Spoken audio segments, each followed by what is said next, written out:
Barangkali ada yang ingin ditanya, disilakan. Fadhal, Pak.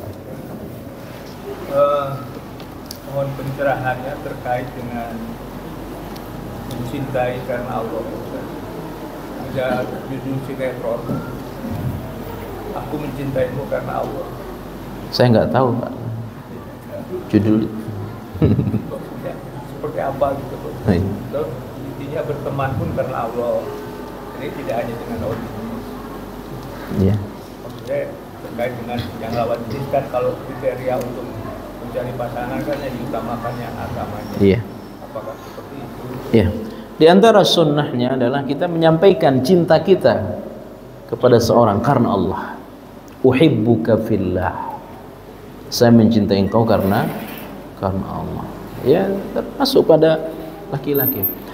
Tetapi yang diinginkan di dalam syariat bukan ucapan saja, tapi adalah sikap, ya, dan bentuknya, realisasinya banyak sekali. Antaranya adalah, ya, orang beriman itu harus saling mendoakan. Kalau dia cinta kepada seorang harus saling mendoakan. Dan boleh kita sampaikan, ya, tetapi lebih bagus kita tidak menceritakan bahwa kita mendoakan dia. Ya, kita tidak usah cerita kalau kita telah mendoakan orang yang kita cintai. Ya, kita mau berangkat haji, mau berangkat umroh, ya, kamu sudah saya doakan ya depan Ka'bah. Gak usah, karena diantara sebab terkabulnya doa adalah da'watun li akhika, ya, mustajabun. Doamu terhadap saudaramu yang kau cintai itu mustajab, ya, bi dhuhril ghaibi, kata Nabi. Yang orang yang kamu doakan itu tidak tahu kalau kamu sedang mendoakan dia, ya. Jadi saya mencintai kamu tapi nggak pernah didoakan temannya, itu nggak benar cintanya. Di antaranya lagi adalah, ya, ketika teman kita bahagia, kita ikut bahagia. Ya, bisnis sedang naik, kita senang. Tapi ketika sedang turun, kita juga ikut sedih. Ya. Kemudian di antaranya lagi adalah saling tazawur, saling kunjung mengunjungi. Ya, saling kunjung. Dan ini sunnah, kebiasaan orang-orang salih tempo dulu. Ya, saling kunjung mengunjungi. Ada satu hadis, ya, satu hadis. Ada seorang hamba Allah ingin datang kepada orang yang dia cintai. Ya. Maka di tengah perjalanan, Bapak Ibu, malaikat berubah jadi manusia. Ya, atas perintah Allah, atas kehendak Allah. Malaikat berubah jadi manusia. Kamu mau kemana? Saya mau ketemu saudara saya. Apa yang kau cari di dia? Apa ada yang kau ingin dapatkan? Enggak ada. Ada sesuatu yang kau bawa? Enggak ada juga. Saya ingin ketemu saja. Karena dia saudara saya karena Allah. Ya, maka Allah lebih berhak mencintaimu. Ya, Allah lebih berhak mencintaimu. Dan sepanjang perjalanan itu dia didoakan oleh malaikat. Ya, karena dia datang ke rumah saudaranya karena Allah. Ya, bukan karena ada urusan dunia. Ya. Dan Bapak Ibu, ini kalau kita panjang bahas, Nabi dan para malaikat itu cemburu, Pak. Ya, dalam bahasanya hadis itu ghibtah. Jadi di padang mahsyar nanti, di padang mahsyar ada mimbar terbuat dari cahaya. Terbuat dari cahaya. Dan mimbar itu letaknya dekat dengan Allah Subhanahu wa taala. Nah, di atas mimbar itu orang-orang dikumpulkan. Posisinya dekat dengan Allah. Mereka bukan para malaikat, juga bukan orang yang mati syahid. Sampai-sampai para malaikat cemburu, ghibtah, iri. Apa amalan mereka? Kenapa mereka berada di atas mimbar dekat dengan Allah? Mereka bukan malaikat, bukan orang yang mati syahid, juga bukan para nabi. Tapi malaikat cemburu kepada mereka. Mereka inilah orang yang saling cinta mencintai karena Allah. maka posisi mereka dekat dengan Allah nanti di hari akhir. Demikian. Ya. Ada yang lain silakan. Fadhol ya. Gimana ya? Coba kerasin.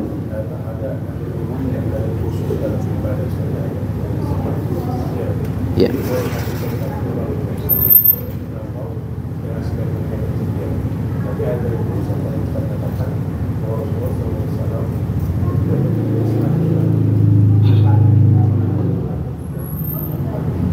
Ya, saya nggak kurang dengar. Apakah? Ya, ya. Barakallahu fikum. Ya. Kita berusaha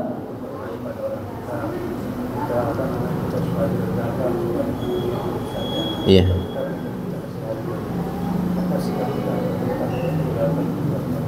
Ya, barakallahu fikum. Jadi kaitannya dengan ibadah zikir, ya. Zikir ini adalah bagian daripada ibadah tauqifiyah, ibadah baku. Ibadah baku yang dia ada yang mutlak, ada yang muqayyad. Mutlak itu lepas, ada yang terikat. Zikir yang terikat dengan lafaz, terikat dengan cara, dan terikat dengan jumlah. Itu zikir yang terikat. Nah, ya, zikir yang terikat itu sesudah sholat, pagi petang. Zikir ketika kita haji dan umroh.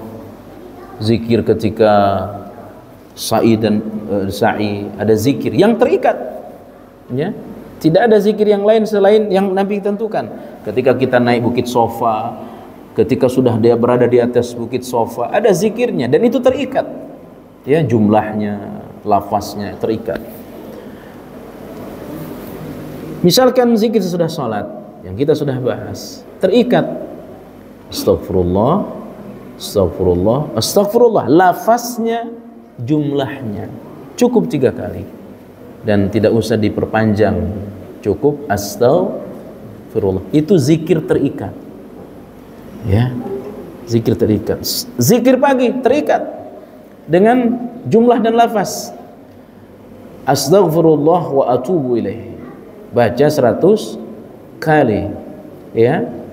Bagaimana kalau 200 kali? Enggak boleh karena sudah terikat lafaz, terikat jumlah. Nah, sesudah itu apakah kita kemudian tidak boleh lagi astagfirullah? Boleh, istighfar sebanyak-banyaknya. Ya. Ketika kita terlintas, ya, ada perempuan yang terlintas, lalu kita lihat, ya, istighfar sebanyak-banyaknya. Ya, walaupun tadi kita sudah istighfar 100 kali di pagi hari. Ya. Demikian juga dengan tasbih, ya. Terikat jika dia pagi dan sore. Subhanallah wa bihamdih dibaca 100 kali di waktu pagi, 100 kali waktu sore. Kemudian kita naik motor dari rumah ke kantor atau dari rumah ke tempat kerja, boleh kita sambil tasbih, astagfirullah, subhanallah, alhamdulillah, boleh. Itu namanya zikir lepas. Ya, caranya juga, ya, caranya Allah katakan Quran, tadarruan wa khifatan wa dunal jahri. Itu cara zikir secara umum, tanpa harus dijaharkan, tanpa harus dikeraskan suaranya. Itu zikir secara umum caranya. Ya.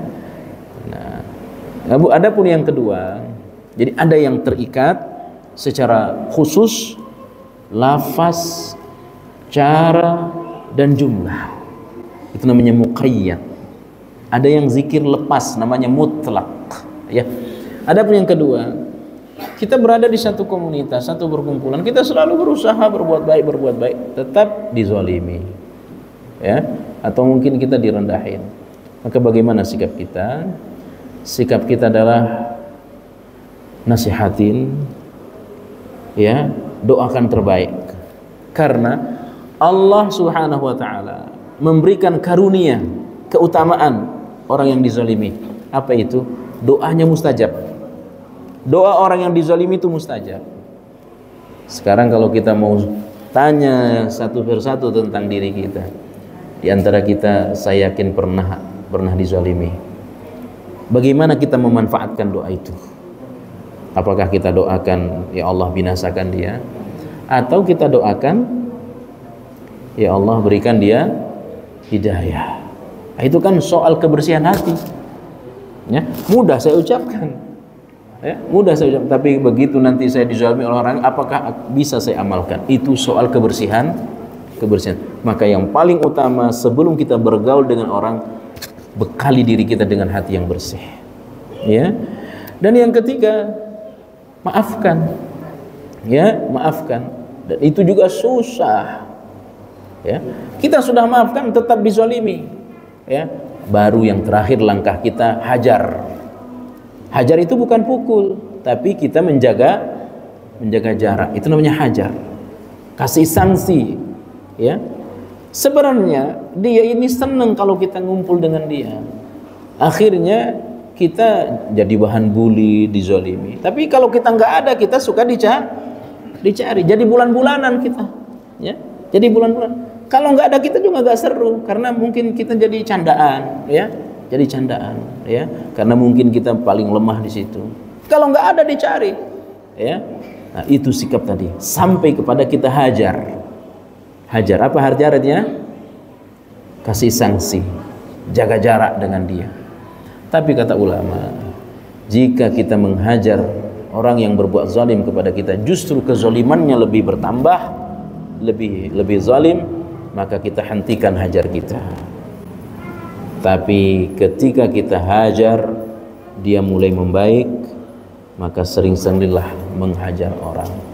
Ya, kita berada di satu grup WhatsApp, kita udah nasihatin, kita apa, semakin menjadi-jadi, ya, kita udah nasihatin, maka pilihan terbaik adalah kita keluar dari grup WhatsApp. Kita ngumpul dengan orang satu komunitas, kita berdosa macam-macam ghibah, nasihatin.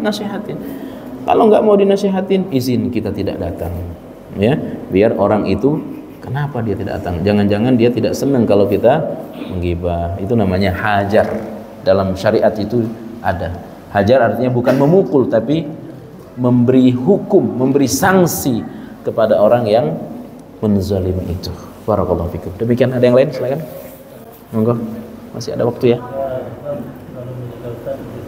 Amin ya rabbal alamin. Ini kan dikatakan kita berkumpul ketika makan pagi sama keluarga. Iya. Kadang-kadang kita di tempat kerja kita berbincang masalah pekerjaan atau kita masalah dagang. Iya. Apakah disunahkan setelah kita berbincang itu dengan teman kita berdagang itu tadi dibaca juga? Dibaca. Kafarahnya dibaca. Subhanakallah bihamdik. Ya. Atau kalau tidak mau secara sempurna, kita tutup berbincang kita dengan membaca tapi idealnya dibaca. Ya, idealnya dibaca. Ya, kenapa? Masing-masing, tidak berjamaah. Ya. Tidak perlu diaba-aba. Ya. Kita baca sendiri. Jangan-jangan tadi ada kezaliman. Ya. Kan tidak ketika ngobrol soal perdagangan, tidak 1 jam soal perdagangan kan. Mungkin ada yang lain, ya. Maka tutup dengan kafaratul majlis. Sambil 1 jam itu kita memperbanyak istighfar. Ya, memperbanyak istighfar. Dan jangan dikasih aba-aba. Nanti kalau dikasih aba-aba jadi istighfar semua jadinya. Kapan ngobrol perdagangannya? Ya. Dan ketika mau bubar tutup dengan kafaratul majlis. Tidak aba-aba dan tidak rame-rame. Demikian. Ada yang lain silakan.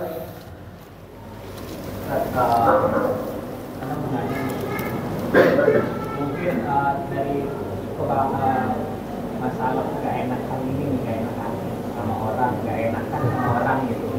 Padahal kalau saya lihat orang Padang ini nggak enakannya. Orang Padang ini kebanyakan. Orang apa? Orang Padang. Oh, sampean orang Padang? Ya, yang saya lihat Banyak orang Padang. semua orang Minang ini kebanyakan keenakannya. Misal ada sebuah Orang Jawa juga. Istri saya Jawa, ya. Beda sama orang Sulawesi. kadang namanya manusia ini kan kita nggak bisa nyenengin semua orang ya Ustaz ya, gitu kan. Iya. Kita kadang nggak bisa datang tapi karena nggak enak kita harus datang. Iya. Atau misalnya nggak enak diomongin jadinya kita harus kayak gimana. Iya. Nah yang kayak gini-gini nih saya tuh tadi suka bingung bagaimana cara kita harus menyikapi hal ini gitu. Nggak enak. Maksudnya, apakah kita harus jadi ngikutin adat istiadat kita yang menikah atau kayak gimana karena keenakannya gitu kan. Contoh tuh kayak misalnya ada yang 7 harian, 14 harian, bisa keenakan gitu kan. Jadi nggak enak daripada kita berantem gitu kan jadi Iya. ini dan banyak hal yang lainnya Ustaz kayak gitu. Iya. Nah, kadang saya di sini perhatian Jangankan bermaksiat, berbuat baik karena dasar tidak enak kepada manusia tidak boleh. Kamu mau hadir nggak ke undangannya? Iya, saya mau hadir. Nggak enak saya kalau nggak hadir. Itu nggak boleh. Niatkan kau datang ke sana karena Allah, bukan karena tidak enak. Dia kan nanti kalau saya ngundang dia nanti nggak datang juga kalau saya nggak datang. Datang aja dah, ya. Apalagi karena perkara yang sudah jelas-jelas ada unsur maksiat, ya. Saya datang aja dah, nggak enak nih, ya. Ya itulah makanya jangan takut kepada manusia. Meninggalkan sesuatu karena Allah akan ganti dengan yang lebih baik, ya. Nah, itu soal ya penuhi hati kita dengan Allah, ya. Imla qalbak billah, penuhi hatimu dengan Allah, ya.